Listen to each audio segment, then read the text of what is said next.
Oh, Henry was a renegade, never liked to play it safe. One component at a time, there's got to be a Guys, what is up? Welcome to another episode of Maximilian Must Know.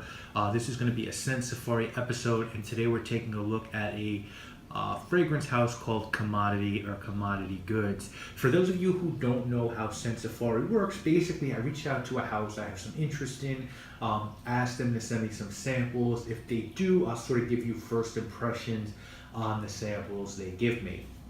I reached out to Commodity. I want to give a big shout out to Megan. It took me a while to get some fragrances, but she stayed on top of it, and instead of getting me samples, she actually sent me 3 bottles, which I definitely appreciate. And because of that, this is going to be a first impression video, but I will definitely down the line review each of the 3 fragrances that Commodity sent me. This is a house that I've had interest in for a long time. I remember being at Sephora, I don't know, it feels like a year or 2 ago, and just seeing these really cool names like Book and Paper and Gold and Gin and Whiskey, and just being really interested, sort of thinking like these were sort of more evolved Demeter fragrances. You know, Demeter fragrances can often be like sort of one notes, great quality, but a lot of the times they're one notes. They have other fragrances too, as you guys seen. I've done a bunch of videos on Demeter, but these are sort of more about accords and stuff like that. So I was just really interested in them. Reached out, and I was able to get my hands on their 3 most popular fragrances from their dark collection. They have a dark collection and a white collection. Commodity believes that every fragrance has a story behind it, and that's their tagline. So like some of their fragrances, as I said, are called like Book and Moss and Gold and Gin, and each scent has a story and an inspiration. So we're going to go through these 3 quickly, and then as I said, at some point I will do separate reviews of each of these fragrances. If you're interested in checking these out, you can grab them at Sephora or at the Commodity online store. These are each 100 ml EDP. The bottles are really, really nice, and they retail for $105. You can get 10 mLs sprays for $26. As I said, there's a white and dark collection. These are all from the dark collection. So the first one I want to talk to you about is called Moss. The description on Moss is created by perfumer Donna Ramanuskis. Moss is inspired by the best spring has to offer all year round. The crisp aroma captures the balance between fresh, cool greens and musky, earthy undertones. Mother Nature would be proud. Moss is a crisp and earthy scent that is loved by both men and women. Moss is part of Commodity's Black collection. The perfumer's inspiration: my love of nature allows me to spend a lot of time outdoors, being grounded and conscious of the earth's natural resources, breathing in the fresh crispness of a walk in the woods, taking early morning hikes alongside a babbling brook filled with the moss-lined rocks covered in dew releases a vibrant energy through the open trails between the blue sky and roots of the earth, connecting my personal space with nature. Notes on Moss, guys, are grapefruit, elemi, bergamot, petitgrain, and ozone at the top, eucalyptus and orange blossom in the middle, cashmere woods, cedar, oak moss, musk, and amber in the base. And this is my favorite of the 3.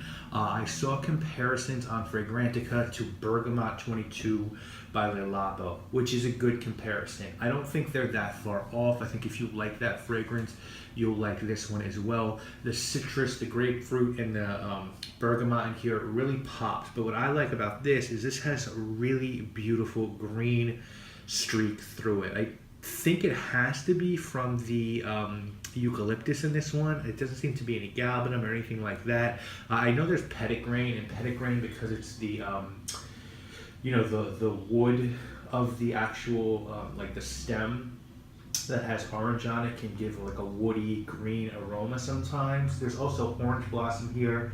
It's just really light, really citrusy, but it performs well. It's a great quality citrus fragrance with green to it. If you like good quality citrus fragrances, this could definitely be up your alley. And if you are in the market for something like Bergamot 22 and don't want to spend, I think it's $160 for 50 ml, well, you can grab 100 ml of this at EDP concentration for $100. So for me, Moss is a big win. I'm a fan of this one. The next one is called Whiskey, and this one was created by a perfumer named Katrine Lenka. And this one's inspired by bourbon casks and rare Irish whiskeys. And the inspiration here, I'll read it to you. A beloved spirit distilled by the aromas of aged whiskey barrels. The timeless indulgence is filled with rich flavor. The smell takes me back to special days when I would pour a whiskey cocktail for my dad on late sunny afternoons, where the last of the sunlight is peeking through with its golden amber rays oozing a warm, nuzzly feeling. It reveals an intense sweetness layered with an edge of woods. So the notes on whiskey are jammy plums, black currant and violet at the top, Divana, patchouli, saffron, and lavender in the middle, vanilla, vetiver, cedarwood, ambergris, oak, and mahogany in the base. And this is one that's not bad. I don't think this is a bad fragrance. For me, it just falls short. Like, I was really excited to try this one. I like boozy fragrances. You know, you guys know I co-created Maxed Out, which, you know, is just insanely boozy.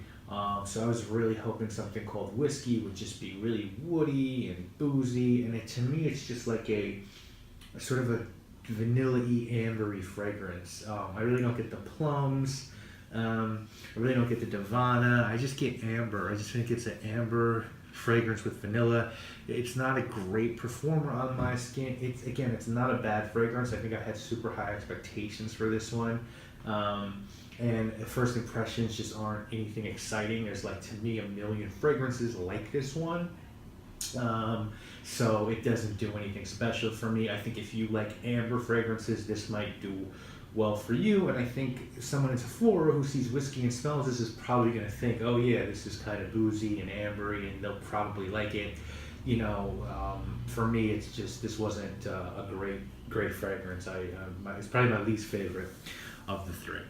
The next one, the final one we're going to talk about, is called Wool. This one I was just really interested to sort of, because I sort of know what moss smells like. I sort of know what whiskey smells like. Wool is a little different, right? And this one was also created by Donna Ramanuskis. And this one is inspired by cool winter nights and cozy sweaters. Sounds really cool. And I'll tell you Donna's inspiration. Inspired by the comforts of home on a cold winter night, snuggled beside a crackling fire, wrapped in the soothing softness of the most precious handcrafted material of a silky wool blanket beneath me. The feeling radiates a completely comforting mood when my skin feels like a soft touch of wool, both warm and sensual with a luxurious touch. Guys, the notes on this one are mandarin, grapefruit, and apple at the top, basil, ozone, cedarwood, lavender, and armoire in the middle, and amber, Haitian vetiver, gray musk, and bourbon vanilla in the base. If I really liked moss and I really didn't like whiskey, I'm sort of in the middle on this one. I think it's good. It actually reminds me of whiskey a little bit. It's just sort of undefined. It's sort of in a weird space. I don't really get the apple or the grapefruit or the mandarin. I sort of get like a fruity top, and some woods and vanilla and amber in the base. I think it's a little bit more true to the idea of like a comforting wool blanket than whiskey is to the idea of this, you know, boozy woody scent. It's definitely not bad. You know, this actually got comparisons on Fragrantica to Armani Code, and I could see that. I think it definitely has that powdery vanilla thing going on. It's almost like a niche version of Code. If you like Code, you definitely might want to check this one out, because I think this one's going to perform a little bit better for you. And it's one has a great quality to it. I will say that all three of them are just really good quality fragrances. They smell super natural, and they're blended really well. So guys, that's my take on Commodity. You know, maybe in the future I can do a video on the white collection. You know, those look super interesting. Book, Chin, Gold. Those guys look really, or Paper. And again, shout out to Megan for just making this happen. Again, I will review all of these separately, probably sometime next year. You know, those are my thoughts. I really enjoy moss. Wasn't a big fan of whiskey, and I think wool is something I could see wearing. Just got to give it more time. I would love to know what you guys think of Commodity. Do you have favorites in the line that I missed? Have you tried these? What do you think? Let me know. Make sure to check out the website for Commodity, which I'll link to in the description. And thank you guys all so much for watching. I'll see you later this week with more videos. Guys, you already know what it is. My name is Maximilian. Searching for a steady job.